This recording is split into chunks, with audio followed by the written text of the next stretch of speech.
touche les aînés en situation de handicap, ça me touche particulièrement et je vais vous dire pourquoi dans quelques instants. Et également, et évidemment, je ne sais pas si vous êtes au courant, mais j'imagine là, que la Ligue va travailler en étroite collaboration avec la Commission des droits de la personne et de la jeunesse.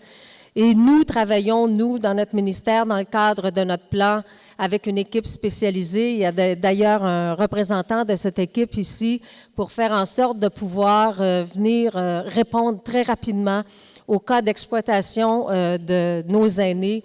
Et je pense que c'est allé à une vitesse phénoménale, M. Cousineau, depuis que cette équipe est en place le 1er avril. Il y a même 70 dossiers d'enquête actuellement. Alors, il y a 39 dossiers avec la ligne Info-Abus, mais 70 dossiers en tout et partout. Alors, c'est beaucoup en presque un an. J'aimerais aussi féliciter la FADOC du Saguenay-Lac-Saint-Jean-Ongava qui obtient 223 278 $ pour son projet « Employeurs, dépassez vos limites ». Et il y a un lien à faire avec la maltraitance. Parce que quand on cherche un emploi, quand on a perdu son emploi, quand on veut réintégrer un emploi, quand on vit dans une région où il y a eu des difficultés financières, puis qu'on n'est pas capable de trouver un emploi parce qu'on se sent discriminé, parce que les gens trouvent qu'on est trop vieux pour avoir un job, bien moi je pense qu'à quelque part, on peut très facilement entrer dans une spirale de désinsertion sociale avec la pauvreté, avec, je dirais, de l'isolement, avec des problèmes, des idées suicidaires, plus d'alcool, plus de médicaments, de solitude, perte de l'estime de soi. Et je tiens à féliciter la FADOC et Patrice Saint-Pierre qui travaille très fort.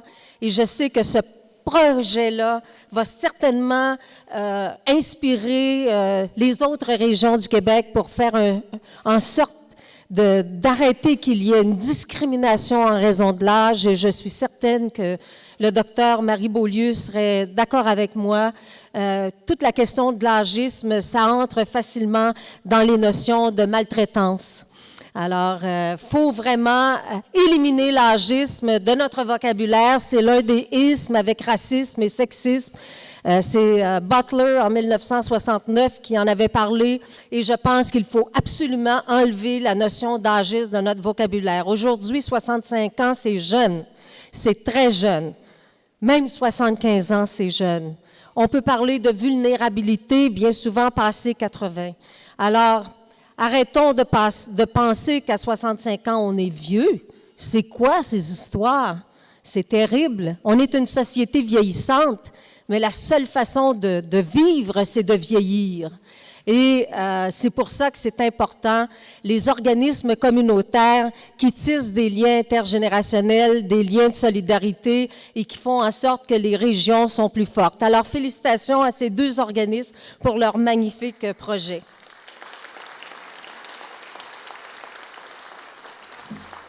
Ces projets qui, d'ailleurs, vont s'inscrire au fur et à mesure dans une politique que j'aurai le bonheur de dessiner et qui se dessine, d'ailleurs, depuis presque 4 ans avec nos différents programmes comme Saguenay, Municipalité Amie des aînés, il y en a 177 au Québec, comme un plan d'action pour combattre la maltraitance, comme des carrefours de soutien aux proches aidants, comme des coordonnateurs à la maltraitance, il y en aura partout à travers le Québec, comme des carrefours d'information pour nos aînés vulnérables. Alors, d'ici 1 an, on devrait déposer une politique du vieillir chez soi en santé et dignement. Ça touche pas seulement le ministère de la Santé et des Services sociaux. Moi, j'ai une responsabilité. Je les veux pas dans les hôpitaux. Je les veux à la maison, en santé, par la prévention, par des logements adaptés, par du transport adapté et par des organismes de soutien à nos aînés. Et je pense qu'on est capable de le réaliser. Mais quand nos aînés sont malades, ils doivent avoir des soins de qualité. Et je pense qu'on est capable de faire le maillage des deux.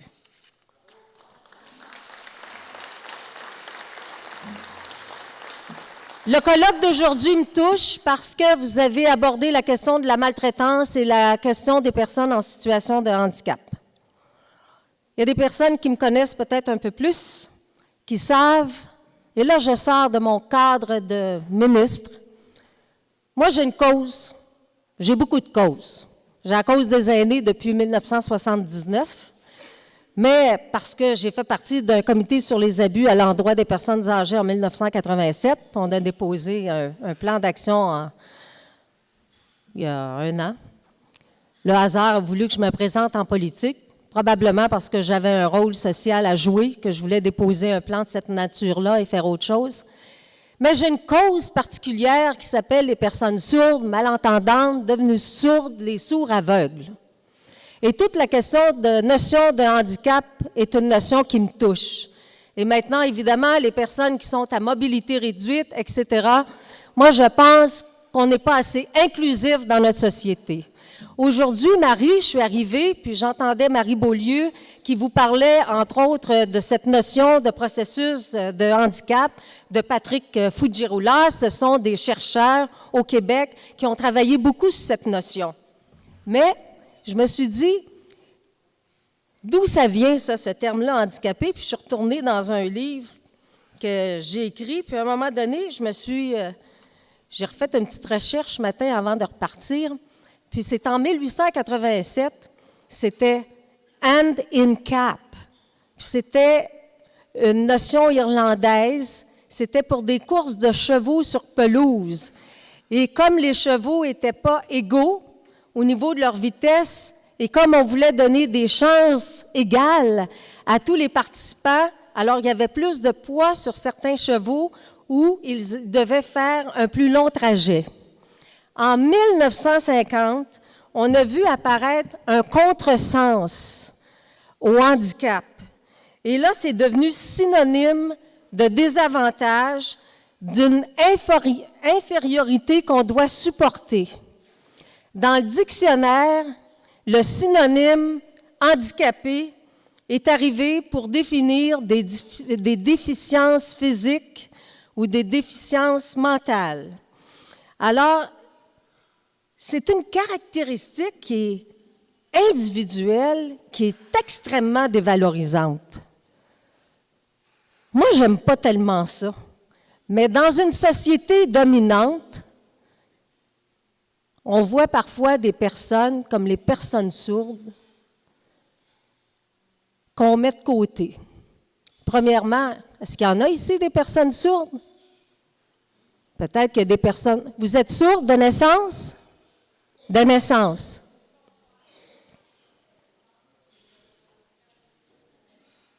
Vous aviez un handicap à la naissance, puis vous avez appris à oraliser.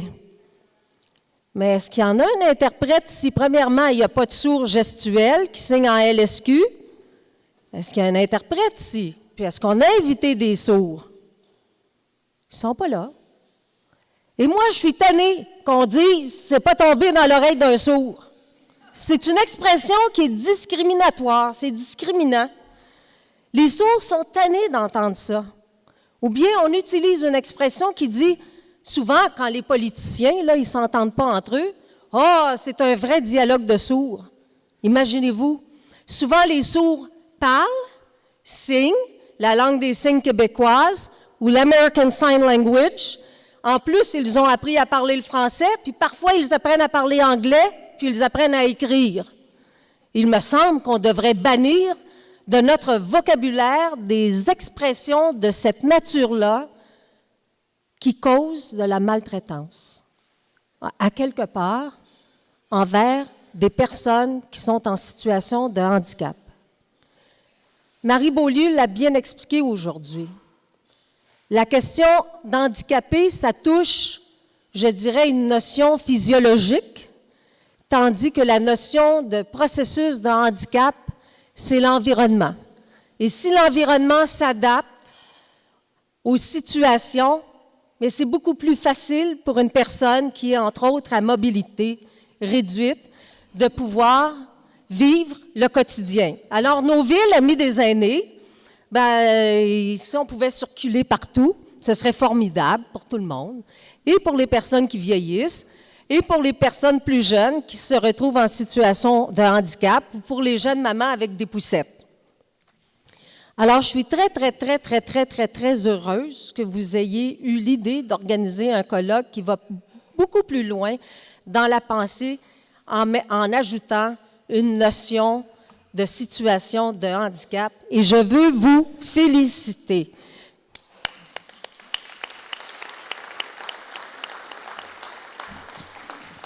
Les personnes sourdes sont souvent victimes d'abus sexuels, sont souvent victimes de maltraitance. J'ai fait partie du conseil d'administration de la Maison sourde. Il y a beaucoup d'abus sexuels chez les sourds. Imaginez-vous sourds-aveugles. Alors, il faut qu'on dénonce ces situations-là. Parce que les personnes en situation de handicap développent évidemment de la dépendance avec leur entourage. Alors, comme le mentionnait mon collègue Serge Simard, on a annoncé un plan gouvernemental pour contrer la maltraitance. C'est un plan que je souhaite vivant, des plans où il y a des notions et des recommandations. Il y en a 40 couchées sur papier. Pour moi, ça ne veut pas dire grand-chose, sauf les actions phares, qui sont la ligne téléphonique, qui sont les campagnes de sensibilisation annuelles. Vous avez vu la première avec Yvon Deschamps. Je suis certaine que vous l'avez aimée.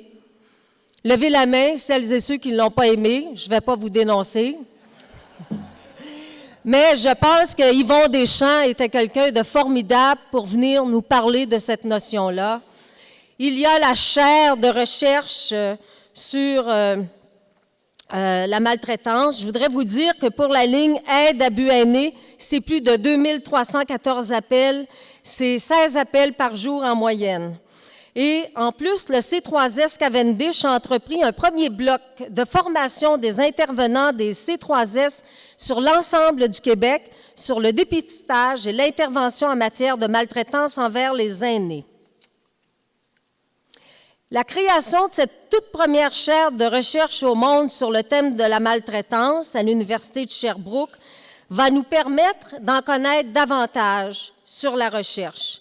Puis, je suis fière de souligner que la chaire va travailler, entre autres, avec l'Office des personnes handicapées du Québec. L'Office, vous avez pris un engagement là, dans le plan. Vous allez le respecter, là, Mme Giroux, hein? Alors, de documenter la problématique de la maltraitance envers les personnes handicapées, puis vous avez commencé à établir des maillages entre l'Office et la chaire à ce sujet. Alors, Mme Beaulieu travaille sur beaucoup de choses. Elle vous en a parlé ce matin. Je ne vais pas répéter, ce serait redondant.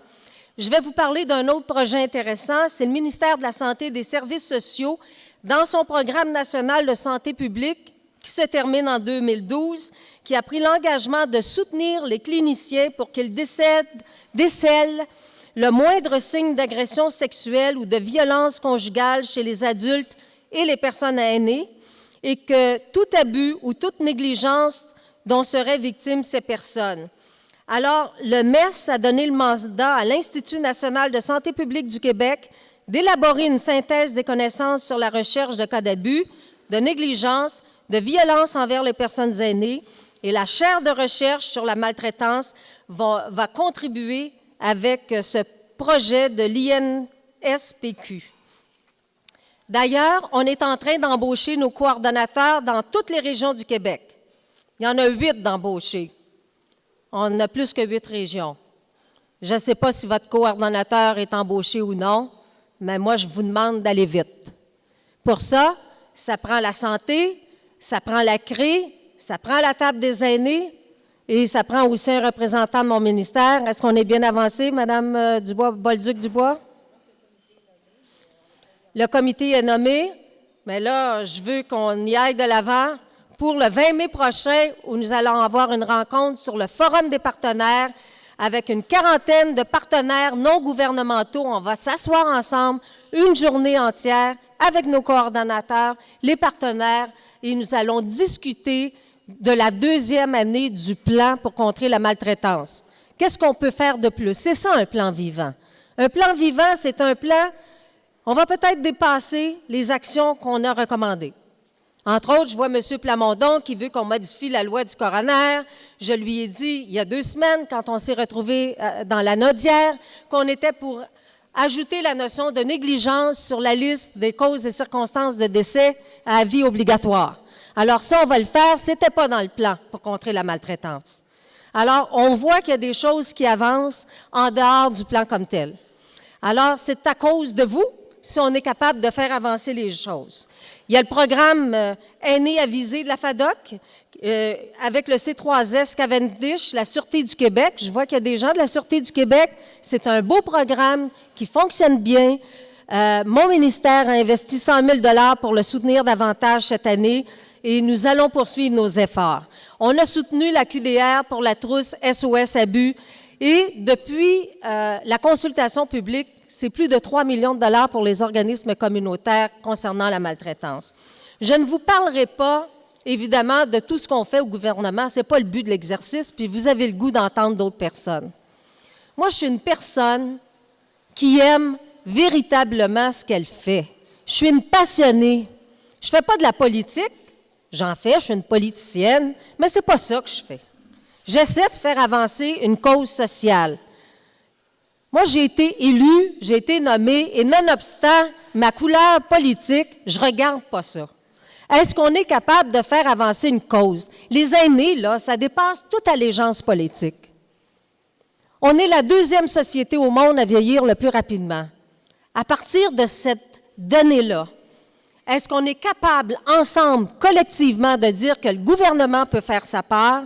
Collectivement, on peut faire sa part. Les familles ont aussi une responsabilité et individuellement, on a cette responsabilité de se préoccuper de nos personnes qui vieillissent dans la société pour qu'elles vieillissent dignement.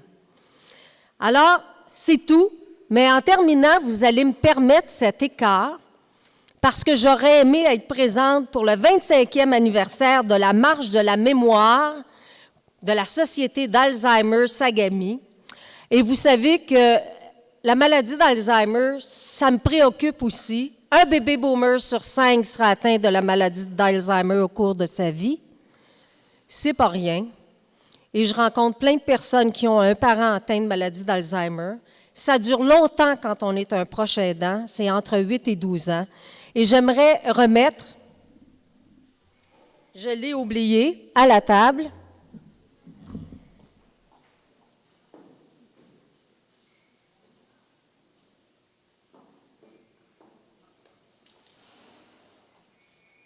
J'aimerais remettre à Mme Doris Harvey un petit certificat pour son 25e anniversaire. Venez.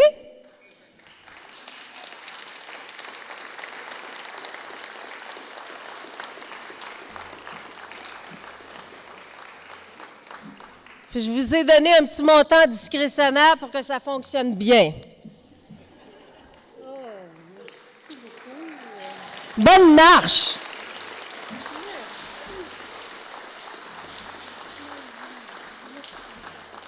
Et puis, comme je lui ai donné un montant discrétionnaire, puis que tout à l'heure, M. Bernier a dit « J'ai pas demandé d'argent à la ministre, c'est dit pour le colloque, mais je vais lui donner l'équivalence de votre montant discrétionnaire à M. Bernier pour son colloque de ce midi. » D'accord? Merci beaucoup. Bonne fin de colloque. Merci de m'avoir invité et je vous félicite pour l'excellence de votre travail. Un dernier mot que je voudrais vous dire. Je trouve que parfois, dans les médias, on est trop dur avec les gens qui travaillent dans les milieux de vie de nos aînés, dans les CHSLD, entre autres. Les gens qui travaillent là ont un très gros cœur sur les deux pattes et toutes les personnes qui travaillent avec les aînés font leur possible.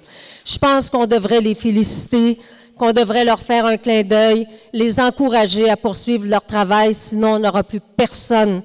Les gens ne voudront plus aller travailler dans les CHSLD. Alors, encourageons plutôt le personnel et je pense qu'on devrait dire au personnel, bravo, bravo, bravo, poursuivez votre travail et vos efforts.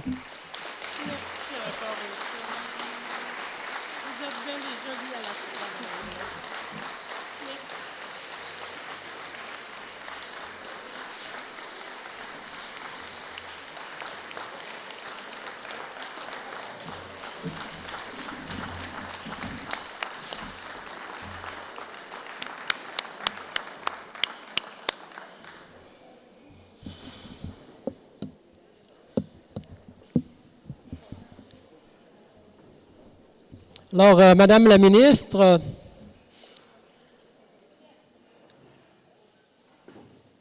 votre enthousiasme est certainement contagieux et je suis convaincu que tout le monde ici dans cette salle saura en tirer parti.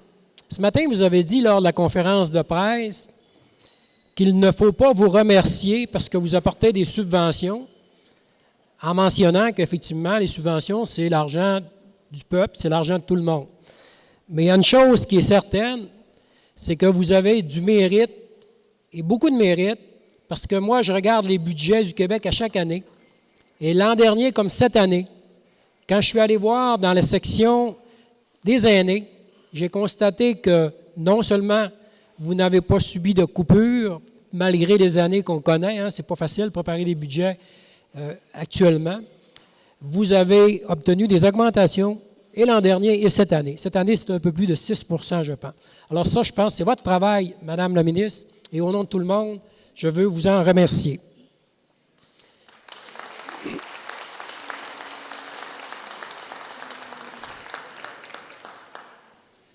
En plus, nous avons eu le droit pratiquement à une conférence non prévue parce que Madame ne nous a pas servi un discours politique, elle nous a fait une très belle conférence. Merci infiniment.